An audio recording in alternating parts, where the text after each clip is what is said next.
teachers of this institution, headed by the respective curriculum leaders, master teachers, devoted parents, completers class of 2023-2024. Ladies and gentlemen, good morning! Good morning. I am very honored to deliver a message this morning as your academic coordinator and master teacher too of this institution. Because today is a special day. It's a great celebration for those students who opted to accept the challenge and remain resilient and determined in the past 4 years of their junior high school education journey. Completers, you accomplished one of the major early milestones in your lives. And moments from now, you will be receiving the prizes of your sacrifices, a testimony that you have completed your junior high school education. Education is your biggest contribution to your future. It is your investment. We, your teachers at Poblacion Calanglac National High School, are very proud of your parents who invested immensely to your education sa kabila ng kahirapan sa buhay. Bakit? Tayo ay naniniwala na ang edukasyon ay siyang mag-aahon sa atin sa kumunoy ng kahirapan. Ganyan tayong mga Pilipino. Do you agree with that, completers? Okay, tama. Indeed, as what John Dewey said, education is life. Further, the future and power of our country shall also be shaped by the quality of education that we are able to provide to our children. Nice. Para sa isang mas matatag na Pilipinas, kailangan ng bansa natin ang mga edukadong kabataan. To our beloved completers, the lessons that you have learned throughout the years of your schooling comprise not only of the facts and figures printed on your books. The knowledge that you have gained are not only the equations and historical names and dates.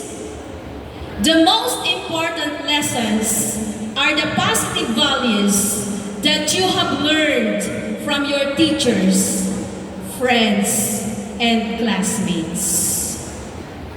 For these good values, such as obedience, humility, respect, fairness, and honesty shall serve to be the foundations and building blocks that would determine your character. Thus, make your future brighter for yourselves, for your families, for your community, and in the long run, for our country, with the aforesaid beautiful values with you. My warmest congratulations to all of you. My prayers and best wishes are with each of you, dear students, and with your parents as well. As you move on to the next level of your high school life, to your senior high school, grab every opportunity for learning you possibly can. Do not rest on what you have achieved today. Do not rest on your laurels. Study hard and pray harder. Why? Because the knowledge that you learn today will be your treasure in the future. Okay yun? Okay ba yan, completers? Parents, congratulations for the incomparable profit for the cost of your children's education today. Palakpakan natin yung mga parents din.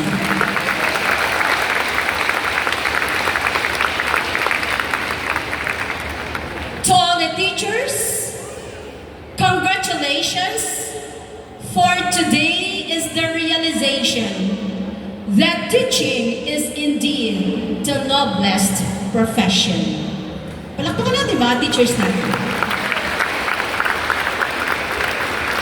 And for the entire PPNHS community, headed by our Walk the Talk School Principal 2, Ma Mary Ann F. Bahar. By cultivating the whole being of this group of learners, congratulations, our vision translated into reality. I should say that it's a job well done for all of us. Congratulations, Ma Mary Ann F. Bahar, for an efficient leadership.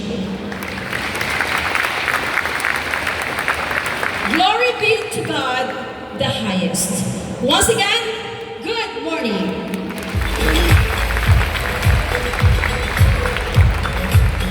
Thank you for such a message, ma'am. Now let us be honored to hear the message from our school's division superintendent, Leonardo M. Malala, Sassafide, duly represented by Mr. Agustin A. Pandoma, Master Teacher 2. Sir,